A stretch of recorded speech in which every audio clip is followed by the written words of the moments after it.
there, Links, and welcome to Life Instructions. If you're new here, you might be wondering, who's this girl?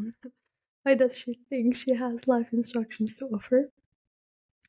Trust me, I've asked myself the same thing. In a world overflowing with podcasts, I hesitated, thinking, why add to the noise? But the truth is, for how stuck so many of us feel and how much we're all struggling to navigate life, there aren't nearly enough voices out there to meet us where we are. And two people can share the exact same idea, yet you might resonate with one way more than the other.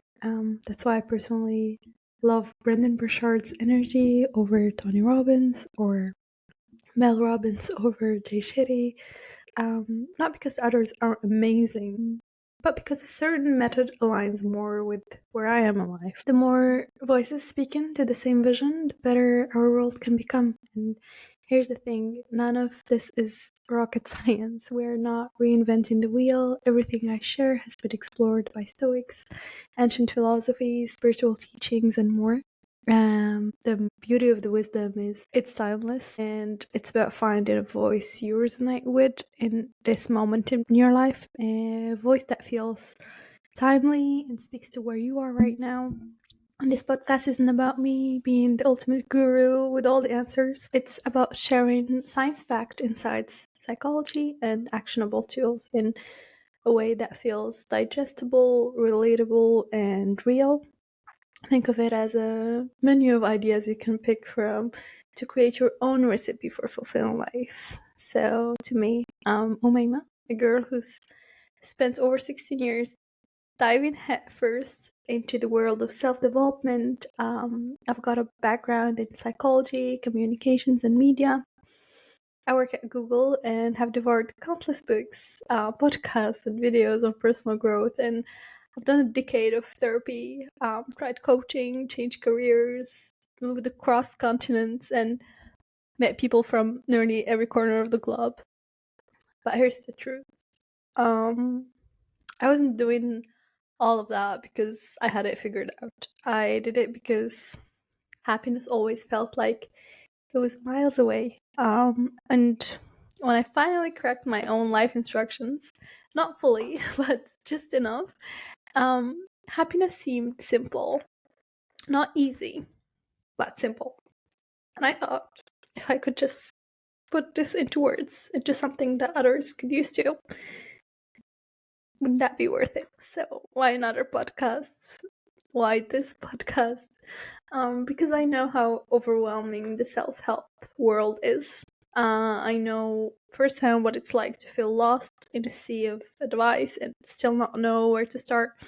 And this podcast isn't about me being an expert. It's about offering you a variety of ideas, tools, and perspective that you can explore and try for yourself. Life isn't one size fits all, and neither are the solutions to our struggles. My hope is that you'll find something here that feels just right for where you are.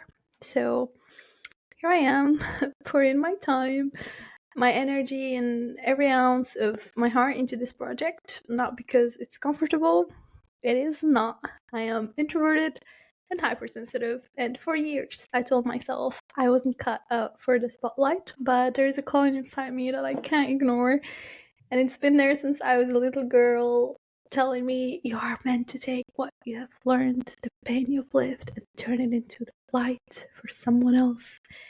And in this podcast, I want to do just that. In our God's Plan edition, I share the extraordinary stories of incredible people I'm privileged to meet.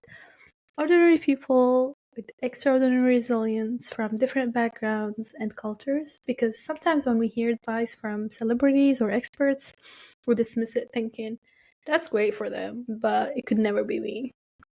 All the voices you'll hear, they're just like you and me. And that's the point. Real people, real struggles, real breakthroughs. Not that celebrities are any less real, but just think we can relate to some people more than others in certain areas of our life. So am I really? I'm just a girl who's taken the hard way through life more times than I can count. I've felt the pain, learned the lessons, still am, and become obsessed with understanding science. psychology, and spirituality to make sense of it all.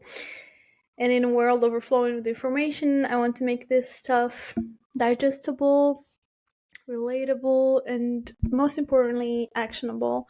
If I can help even one person feel less alone, a little stronger, or a bit more helpful, that's enough for me. I'm really not here to gain anything. If anything, this gets me out of my comfort zone. But I believe in the power of sharing stories, tools, and insights. And I really, really hope you find something valuable here.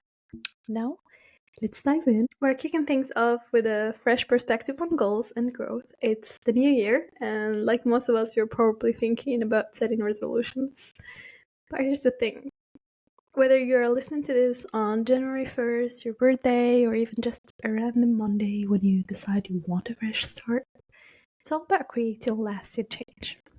Did you know that about 90% of people give up on their New Year's resolutions by the second week of February? And it's not because we don't have good intentions, it's because most of us don't set ourselves up in the right way. In this episode, I'll share why that happens and what you can do to actually stick to those big goals you're set. Let's make sure we don't just dream, but we actually achieve those goals. Today, I want to dive into the science of effective goal setting and share a few insights. We're talking about SMART goals, why they work, and how they actually tap into our brain chemistry to keep us motivated. So, first things first, why is goal setting so powerful? Our brains are wired for progress, so every time we make a step toward achieving a goal, our brain releases dopamine, the feel good chemical. We addressed on the previous Life 101 video, this is the same chemical that gets triggered when we do something pleasurable, like eating chocolate or receiving a compliment. And that feeling of accomplishment is not just in your head. It's literally your brain rewarding you for moving closer to your goal. So, if we break down SMART goals, you might have heard of them, but I want to give you a deeper look at why this method works so well. So, SMART stands for specific, measurable, achievable, relevant, and time bound. So, setting goals with these 5 elements in mind helps you create a clear path towards success.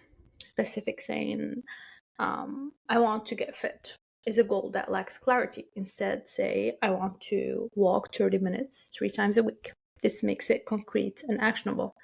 For measurable, tracking progress is key. For example, I want to read 20 books this year. Is measurable. You know exactly what you're working toward. Achievable stands for you want to push yourself, but not to the point where it feels impossible. A good goal stretches you, but is still within reach. Relevant. Align your goals with your values and long-term vision. If your goal is aligned with your purpose, you'll be more motivated to stick with it. And time-bound, because without a deadline, it's easy to let goals slip into the future. Giving yourself a timeline creates a sense of urgency.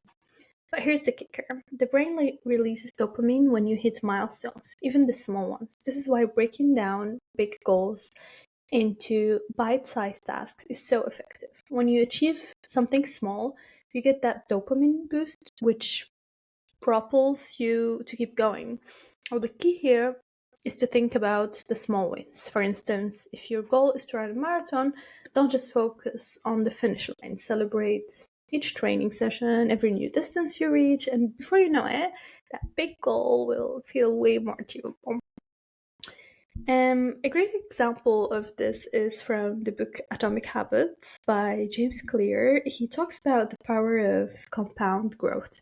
The idea is that small habits, when practiced consistently, can lead to massive changes.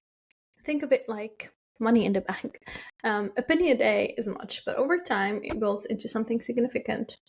And ancient Stoic philosophers advocated for setting goals within one's control, emphasizing the importance of aligning aspirations with personal values and capabilities. They advised focusing on internal progress rather than external achievements, suggesting that realistic, attainable objectives lead to a more fulfilling life. So this approach mirrors contemporary goal setting strategies that prioritize manageable steps, such as simply committing to entering the gym, which can naturally evolve into more substantial accomplishments. In the world of spirituality, too, there is a similar concept called incremental growth. The Buddha taught that even the smallest step toward enlightenment is a step in the right direction. This idea resonates with goal setting because it reminds us that it's not about perfection, it's about consistent effort. So, quick tip: focus on the next step. Break down your goals into mini actions and celebrate every little win. You'll be amazed at how quickly they add up. I used to think that setting big, ambitious goals was the only way to grow. I'd aim for the stars and end up overwhelmed, feeling paralyzed before I even got started. And one day I decided to approach it differently. Instead of saying, I'm going to work out for an hour today, I just made my goal as simple as just walk into the gym. That's it. No pressure. And funny enough, once I was there, I'd always end up staying for at least an hour. It was a game changer for me. Setting goals that feel manageable tasks takes away the fear of failure and often leads to even bigger results. So this year, instead of just setting goals, let's create a system that works for us. So whether you're trying to run a marathon or start a new business, smart goals can help you stay on track and keep that dopamine flowing. Remember, it's not just about the destination, as cliche as it sounds. It's about enjoying the journey and the process along the way. So let's set ourselves up for success, one smart goal at a time. And thanks so much for tuning in today. Don't forget to take care of your mind, your heart, your soul. It's all about the balance. And until next time, keep growing, stay curious, and please be kind to yourself. See you soon.